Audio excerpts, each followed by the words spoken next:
ألف لام را تلك آيات الكتاب الحكيم أكان للناس عجبا أن أوحينا إلى رجل منهم أن أنذر الناس وبشر الذين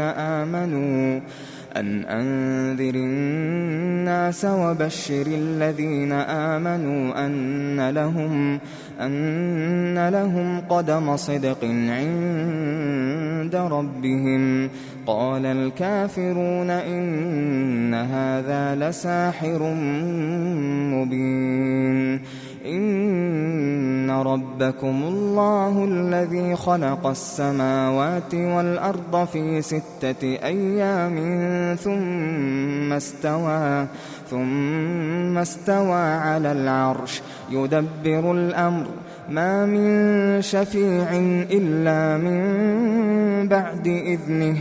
ذلكم الله ربكم فاعبدوه أفلا تذكرون. إليه مرجعكم جميعا وعد الله حقا إنه يبدأ الخلق ثم يعيده ليجزي الذين آمنوا وعملوا الصالحات بالقسط والذين كفروا لهم شراب من حميم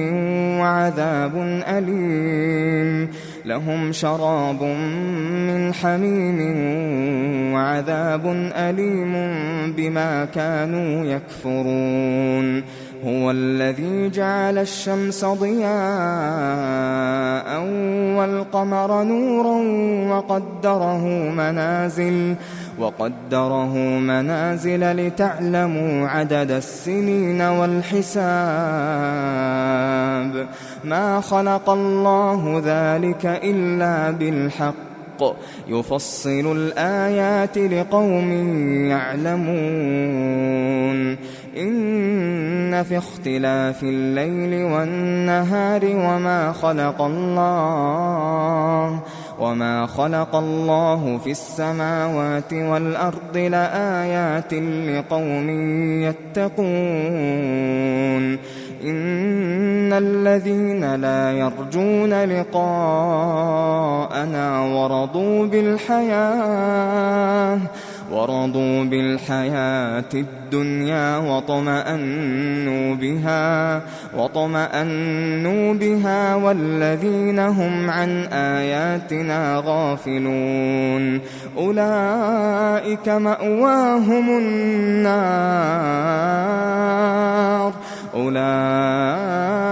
مأواهم النار بما كانوا يكسبون. إن الذين آمنوا وعملوا الصالحات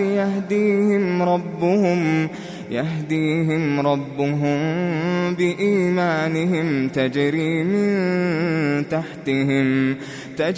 من تحتهم الأنهار في جنات النعيم دعواهم فيها سبحانك اللهم وتحيتهم فيها سلام وآخر دعواهم أن الحمد لله رب العالمين. ولو يعجل الله للناس الشر استعجالهم بالخير لقضي إليهم أجلهم فنذر الذين لا يرجون لقاءنا في طغيانهم يعمهون. وإذا مس الإنسان الضر دعانا لجنبه أو قاعدا أو قائما فلما كشفنا عنه ضره مر كأن لم يدعنا إلى ضر مسه كذلك زين للمسرفين ما كانوا يعملون. ولقد أهلكنا القرون من قبلكم لما ظلموا وجاءتهم رسلهم بالبينات وما كانوا ليؤمنوا كذلك نجزي القوم المجرمين ثم جعلناكم خلائف في الأرض من بعدهم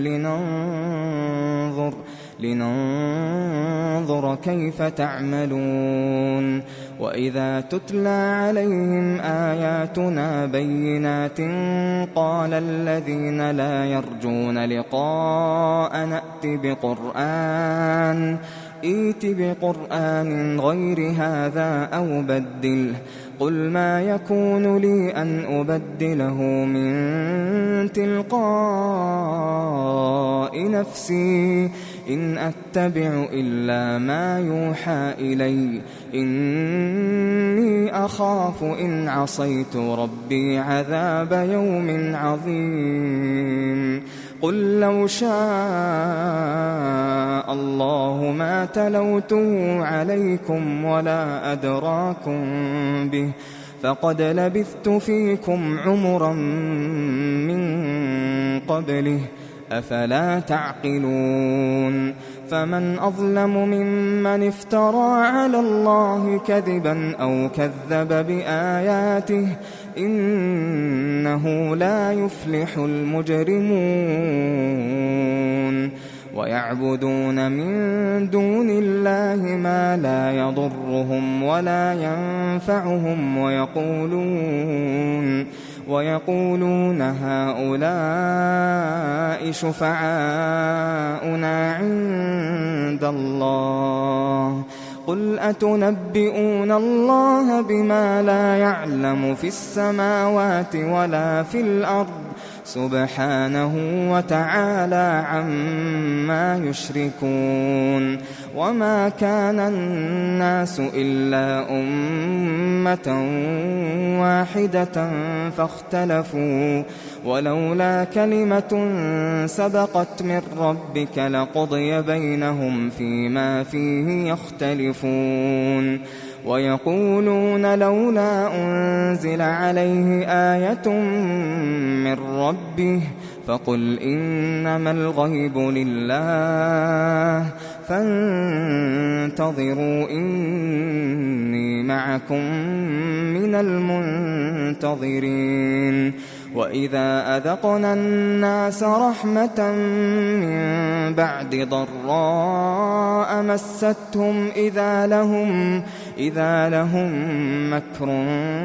في آياتنا قل الله أسرع مكرا إن رسلنا يكتبون ما تمكرون هو الذي يسيركم في البر والبحر حتى إذا كنتم في الفلك وجرين بهم بريح طيبة وفرحوا بها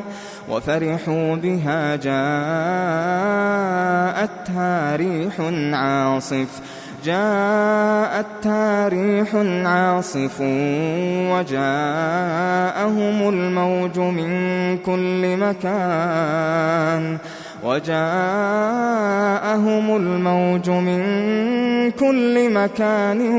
وظنوا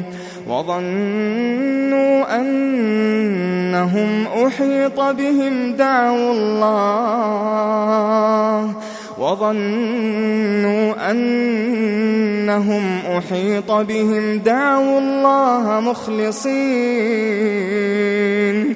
دعوا الله مخلصين له الدين لئن أنجيتنا من هذه لنكونن من الشاكرين فلما أنجاهم إذا هم يبغون في الأرض بغير الحق يا أيها الناس إنما بغيكم على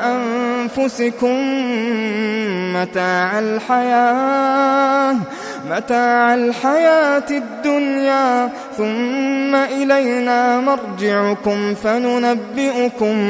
فننبئكم بما كنتم تعملون إنما مثل الحياة الدنيا كماء أنزلناه من السماء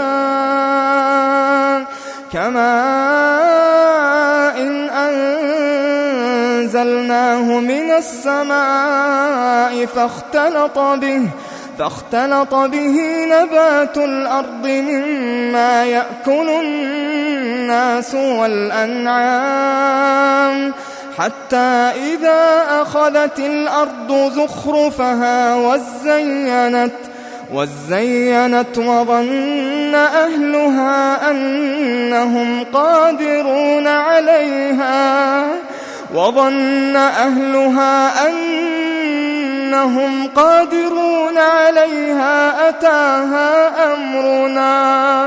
أتاها أمرنا ليلا أو نهارا فجعلناها حصيدا كأن لم تغن بالأمس كذلك نفصل الآيات لقوم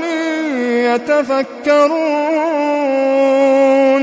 والله يدعو إلى دار السلام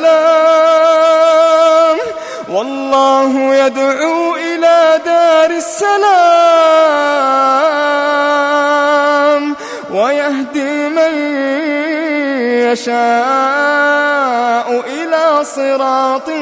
مستقيم للذين أحسنوا الحسنى وزيادة ولا يرهق وجوههم قتر ولا ذلة أولئك أصحاب الجنة هم فيها خالدون والذين كسبوا السيئات جزاء سيئة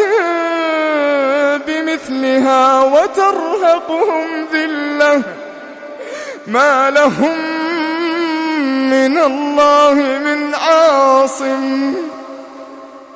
كأنما أغشيت وجوههم قطعا من الليل مظلما أولئك أصحاب النار هم فيها خالدون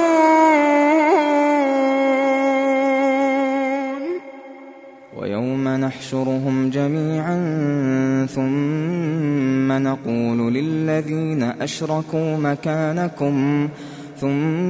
نقول للذين أشركوا مكانكم أنتم وشركاؤكم فزيلنا بينهم وقال شركاؤهم ما كنتم إيانا تعبدون فكفى بالله شهيدا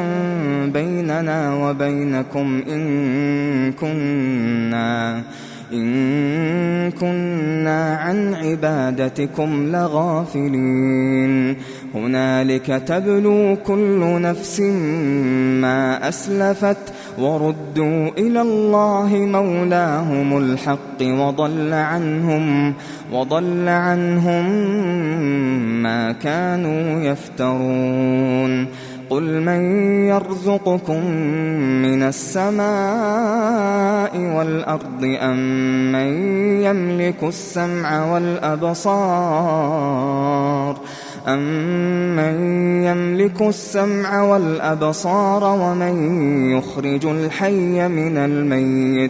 ومن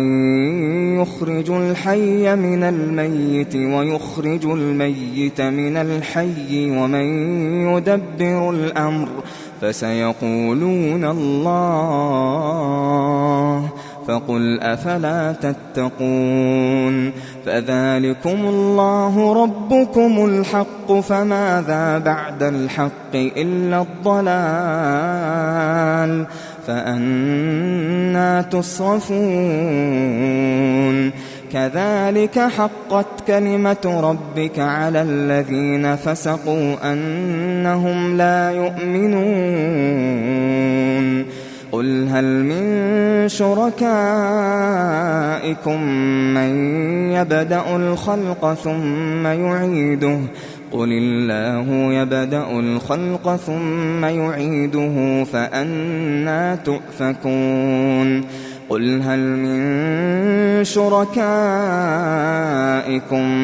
من يهدي إلى الحق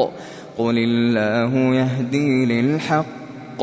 أفمن يهدي إلى الحق أحق أن يتبع أم من لا يهدي إلا أن يهدى فما لكم كيف تحكمون وما يتبع أكثرهم إلا ظنا إن الظن لا يغني من الحق شيئا إن الله عليم بما يفعلون وما كان هذا القرآن أن يفترى من دون الله ولكن تصديق الذي بين يديه وتفصيل الكتاب لا ريب فيه من رب العالمين أم يقولون افتراه قل فأتوا بسورة مثله وادعوا من استطعتم من دون الله إن كنتم صادقين بل كذبوا بما لم يحيطوا بعلمه ولما يأتهم تأويله كذلك كذب الذين من قبلهم فانظر كيف كان عاقبة الظالمين ومنهم من يؤمن به ومنهم من لا يؤمن به وربك أعلم بالمفسدين وإن كذبوك فقل لي عملي ولكم عملكم أنتم بريئون مما أعمل وأنا بريء مما تعملون ومنهم من يستمعون إليك أفأنت تسمع الصم ولو كانوا لا يعقلون ومنهم من ينظر إليك أفأنت تهدي العمي ولو كانوا لا يبصرون إن الله لا يظلم الناس شيئا ولكن الناس أنفسهم يظلمون ويوم يحشرهم كأن لم يلبثوا إلا ساعة من النهار يتعارفون بينهم قد خسر الذين كذبوا بلقاء الله وما كانوا مهتدين وإما نرينك بعض الذي نعدهم أو نتوفينك فإلينا مرجعهم ثم الله شهيد على ما يفعلون ولكل أمة رسول فإذا جاء رسولهم قضي بينهم بالقسط وهم لا يظلمون ويقولون متى هذا الوعد إن كنتم صادقين قل لا أملك لنفسي ضرا ولا نفعا إلا ما شاء الله لكل أمة أجل إذا جاء أجلهم فلا يستأخرون ساعة ولا يستقدمون قل قل أرأيتم إن أتاكم عذابه بياتا أو نهارا ماذا يستعجل منه المجرمون أثم إذا ما وقع آمنتم به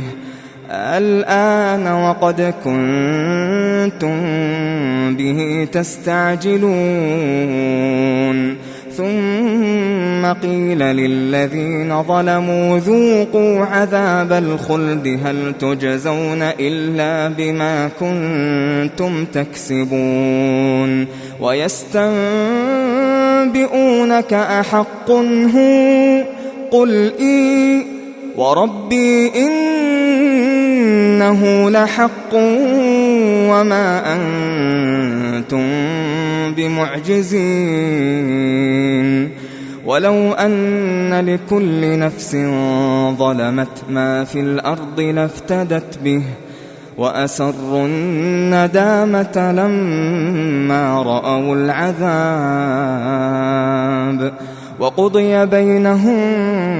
بالقسط وهم لا يظلمون ألا إن لله ما في السماوات والأرض ألا إن وعد الله حق ولكن أكثرهم لا يعلمون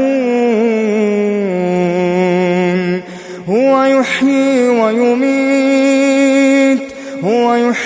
ويميت وإليه ترجعون يا أيها الناس قد جاءتكم موعظة من ربكم وشفاء لما في الصدور وهدى ورحمة للمؤمنين قل بفضل الله وبرحمته فبذلك فليفرحوا هو خير مما يجمعون قل أرأيتم ما أنزل الله لكم من رزق فجعلتم منه حراما وحلالا قل الله أذن لكم أم على الله تفترون وما ظن الذين يفترون على الله الكذب يوم القيامة إن الله لذو فضل على الناس ولكن أكثرهم لا يشكرون وما تكون في شأن وما تتلو منه من قرآن ولا تعملون من عمل إلا كنا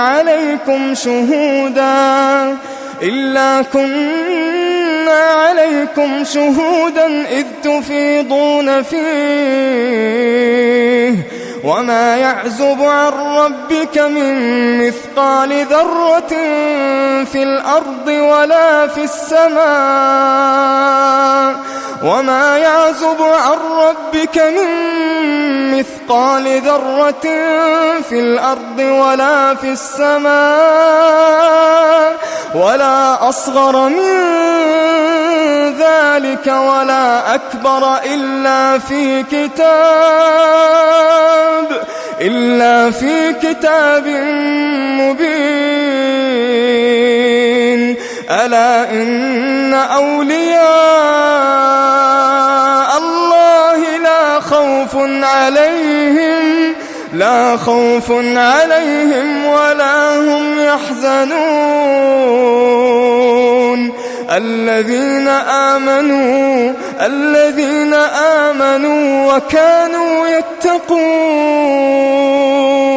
لهم البشرى في الحياة الدنيا وفي الآخرة لا تبديل لكلمات الله ذلك هو الفوز العظيم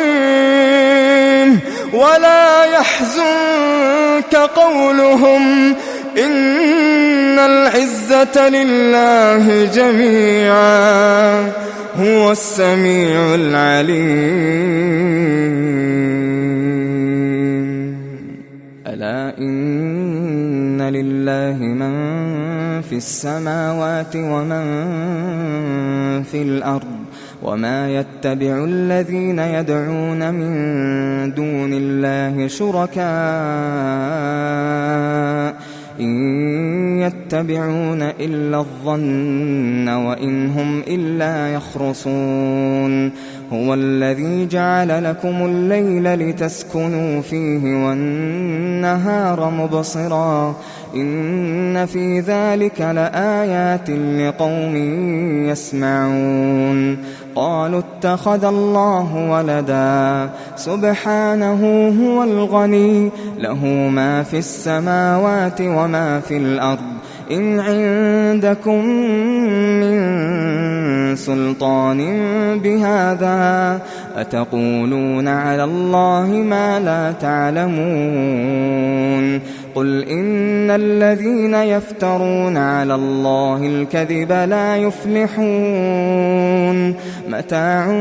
في الدنيا ثم إلينا مرجعهم ثم نذيقهم العذاب الشديد بما كانوا يكفرون واتل عليهم نبأ نوح إذ قال لقومه يا قوم إن كان كبر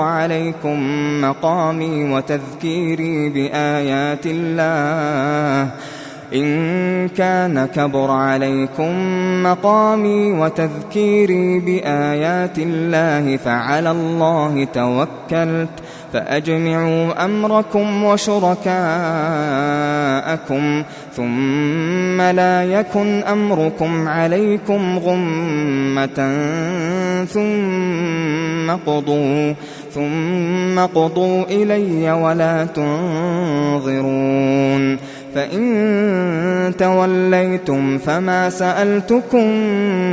من أجر إن أجري إلا على الله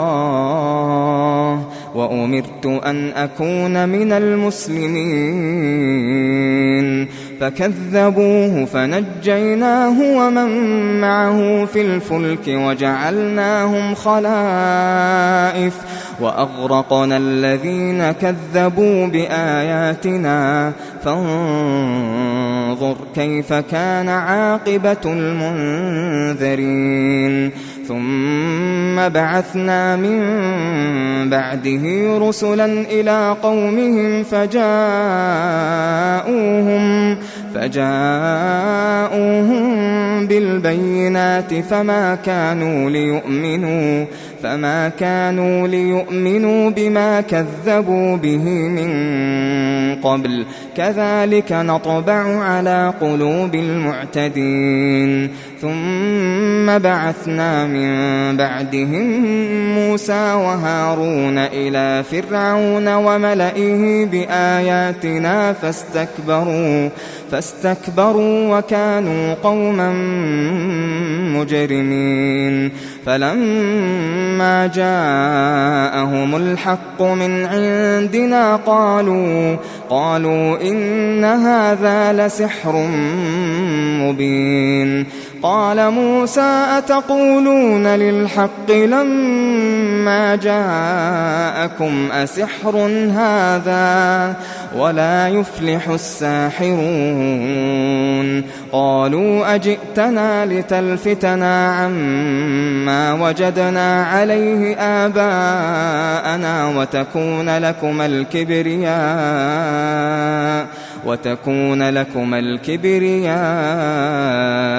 في الأرض وما نحن لكما بمؤمنين وقال فرعون ائتوني بكل ساحر عليم فلما جاء السحرة قال لهم موسى ألقوا ما أنتم ملقون فلما ألقوا قال موسى ما جئتم به السحر إن الله سيبطله إن إن الله لا يصلح عمل المفسدين ويحق الله الحق بكلماته ولو كره المجرمون فما آمن لموسى إلا ذرية من قومه على خوف من فرعون وملئهم أن يفتنهم وإن فرعون لعال في الأرض وإنه لمن المسرفين وقال موسى يا قوم إن كنتم آمنتم بالله فعليه توكلوا إن كنتم مسلمين فقالوا على الله توكلنا ربنا لا تجعلنا فتنة للقوم الظالمين ونجنا برحمتك من القوم الكافرين وأوحينا إلى موسى وأخيه أن تبوأ لقومكما بمصر بيوتا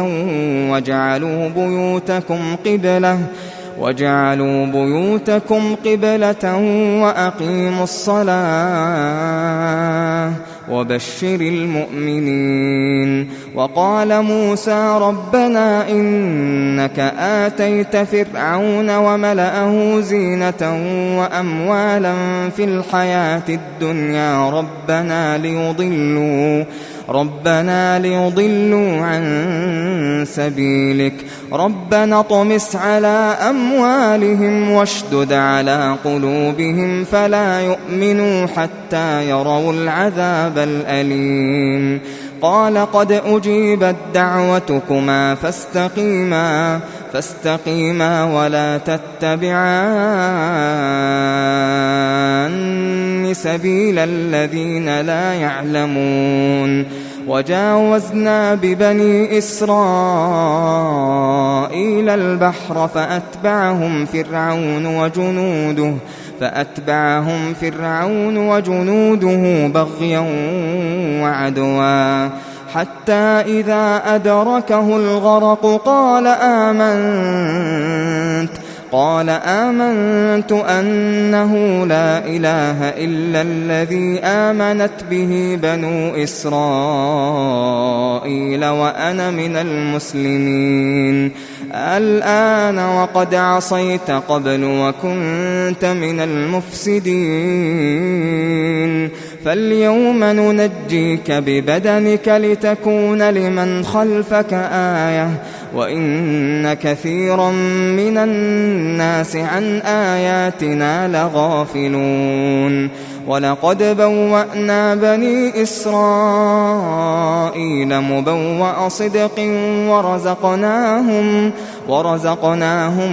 من الطيبات فما اختلفوا حتى جاءهم العلم إن ربك يقضي بينهم يوم القيامة فيما كانوا فيه يختلفون فإن كنت في شك مما أنزلنا إليك فاسأل الذين يقرؤون الكتاب من قبلك لقد جاءك الحق من ربك فلا تكونن من الممترين ولا تكونن من الذين كذبوا بآيات الله فتكون من الخاسرين إن الذين حقت عليهم كلمة ربك لا يؤمنون ولو جاءتهم كل آية حتى يروا العذاب الأليم فلولا كانت قرية آمنت فنفعها إيمانها إلا قوم يونس لما آمنوا كشفنا عنهم عذاب الخزي في الحياة الدنيا ومتعناهم إلى حين ولو شاء ربك لآمن من في الأرض كلهم جميعا أفأنت تكره الناس حتى يكونوا مؤمنين وما كان لنفس أن تؤمن إلا بإذن الله ويجعل الرجس على الذين لا يعقلون قل انظروا ماذا في السماوات والأرض وما تغني الآيات والنذر عن قوم لا يؤمنون فهل ينتظرون إلا مثل أيام الذين خلوا من قبلهم قل فانتظروا إني معكم من المنتظرين ثم ننجي رسلنا والذين آمنوا كذلك